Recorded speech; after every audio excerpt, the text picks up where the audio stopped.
am Kumudini Pati, an independent researcher associated with the Center for Women's Studies, University of Allahabad, and we are taking up the subject of Women's Studies, paper 15, The Stories the States Tell, and this is module 20, which deals with champion of non-violent civil resistance in India, Medha Patekar. We will tell you about the early life and education of Medha. Born on December 1st, 1954 in Bombay, to social activist parents Vasant Khanolkar, a well-known freedom fighter and trade unionist, and Indu Khanolkar, who was heading a women's organization called Swadhar. Patekar had completed her BSc from Ruia College of Bombay, and she later on went on to study social work, and she completed her MPhil on the theme of development in traditional societies. She had done her research in TISS, that is the Tata Institute of Social Sciences, Bombay. Medha Patekar basically was a person who had a deep feeling for marginalized sections of society. And so as she was doing her research, she took holidays. Whenever there was a vacation, she used to go and work with the people about whom she was doing research.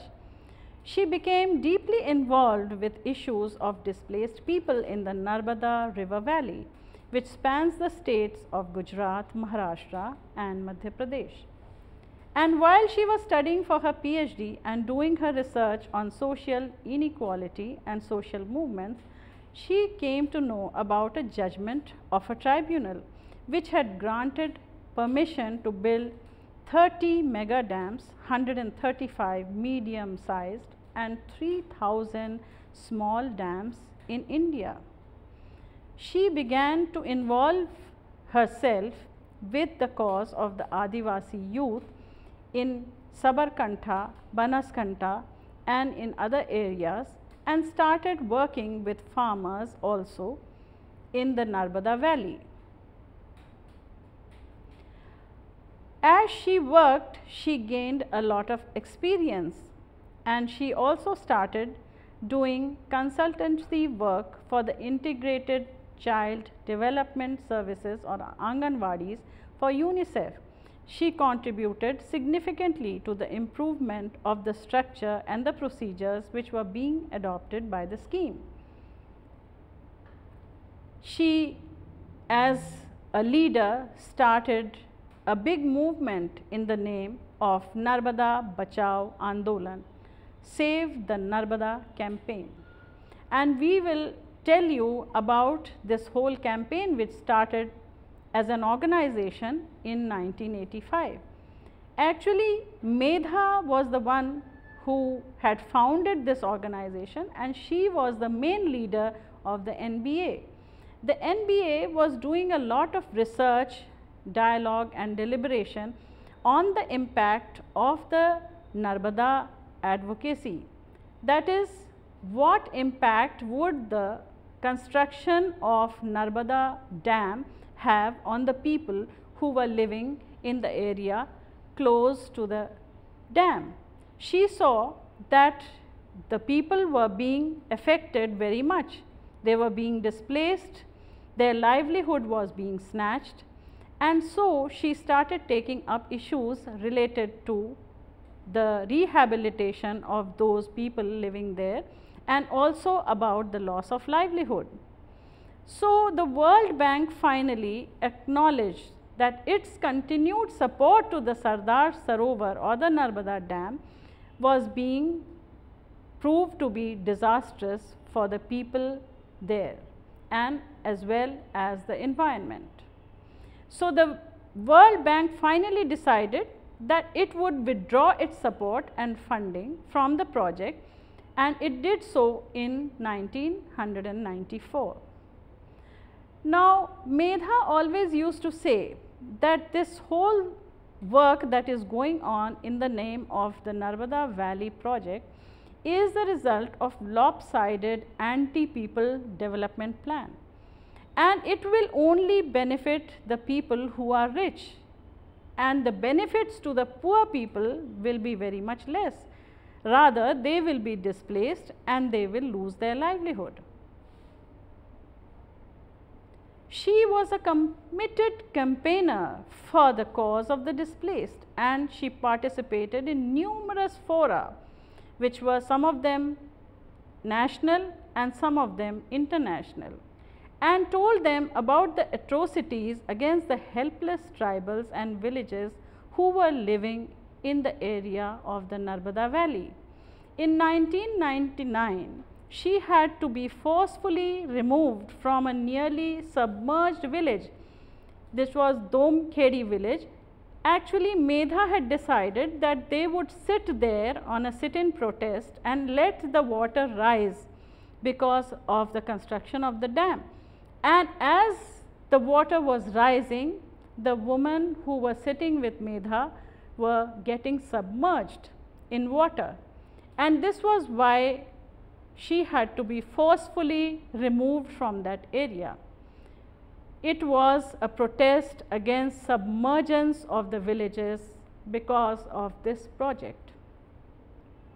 In March of 2006, again, she participated in a very long 20-day long hunger strike, and she was here protesting against the decision of the authorities to raise the height of the dam.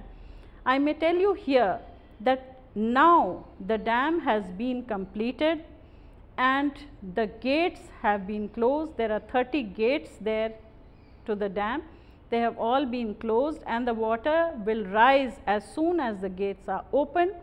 And Medha has also told the government that when the waters rise, then the memorial which has been constructed there for Mahatma Gandhi and Kasturba Gandhi is going to be inundated with water, and it is going to be first submerged because of raising the height of the dam. Patekar has been one of the leading activists of a powerful network of 250 mass-based organizations all over India. This is a platform which has been formed mainly by Medha Patekar, and it is called the National Alliance of People's Movements, or NAPM in short, and she is the national convener of this organization. NAPM is involved in the struggle of people in at least 15 states of the country where human rights are being violated. She has been also taking up issues of human rights violations in other parts of the country, and she is working towards a more people-centric kind of development paradigm which has more accountability and transparency at its core. She is a mass leader who is fighting to protect the civil rights of the people. So, beyond the Narmada Valley, Medha Patekar has been playing a crucial role in the empowerment of people struggling to protect their civil and political as well as their economic, social and cultural rights in as many as 20 states of the country. Apart from extending support to such struggles, a few notable ones are against the eviction, the mass eviction of people from the Mumbai slums. She has also been taking up the issue or the cause of communities which are being affected and who are subject or victims of the anti-poor policies of the various states. And many of the struggles which she is directly leading are against the Tata Nano car plant in Singur. Everybody knows about the Singur struggle in West Bengal, where there was a big movement against the then left front government, and we all know that the Tata Nano car plant was shifted from there and went to Gujarat. She had also been fighting against the proposed chemical hub of the Salim Group of Indonesia. This struggle was taking place in Nandigram. Actually, in Nandigram, the farmers were being displaced. Those farmers who were doing multi-cropping in that area, which was a very fertile area, was being taken by the Salim Group of Industries from Indonesia. And Medha Patekar went all the way, although she was arrested while she was going there, she went all the way to Nandigram. She was also conducting a struggle against the building of the Lavasa city, which is in Maharashtra. This Lavasa city that was coming up had total disregard for the environment, for the displacement of the people, and for the kind of job loss that was being caused by this kind of project. She also fought against the Kovada project in Srikakulam of Andhra Pradesh. She raised her voice against the Hira Nandini housing land scam. This was a 450 billion rupees scam, which was in 230 acres of land. And actually, this Hira Nandini housing scheme had said that it would be preparing houses for the poor people. That is, it would be some kind of affordable housing scheme. But actually, what was seen on the ground was that they were building houses for people who were rich and who were affluent. Then she also fought against the Golibar demolitions of slums in Mumbai. She fought against the nuclear plant which was coming up in Kalpakam, and against the Kudankulam project, also against POSCO in Jagatsinghpur, and many other such projects which were anti-people. She also raised her voice against the ordinance which wanted to amend the Land Acquisition Act of 2013. Now, while Medha was fighting for the poor people, for the marginalized, for those who were distressed, she was attacked and hounded by the state. Having led these struggles from the front, Medha Patekar herself was being subjected to a lot of police atrocity in many different states. She was attacked and severely beaten up by the Mayor Amit Shah and other BJP goons in the Mahatma Gandhi Sabarmati Ashram in Ahmedabad in Gujarat. She was thrown to the ground and blows were rained on her head. She was dashed many times on the wall, and she said that it was a planned conspiracy to kill her. Actually, she was holding a peace meeting after the Gujarat Riots or pogroms which were held in 2002. And it is strange that the police and the commissioner of police were all standing silently watching this going on, and they were not even prepared to file a complaint. Now, Medha Patekar, although she has been attacked, she has been hounded, she remains a vehement crusader of non-violence. She believes that non-violence is the only way out to make oneself heard, and so her ideal is Mahatma Gandhi. All the struggles which she has led so far have been peaceful struggles, democratic struggles, because she has been upholding the value of non-violence. Now, she has made many policy level interventions also. It is not only that Medha has been involved with struggles which are outside the government system or outside the parliament.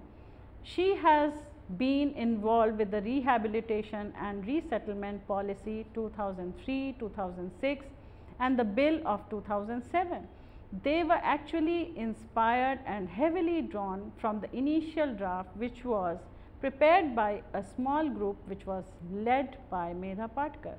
She has also served as a commissioner to the World Commission of Dams, and she has been as a representative participant of the Union Commission for Human Rights and many other international bodies.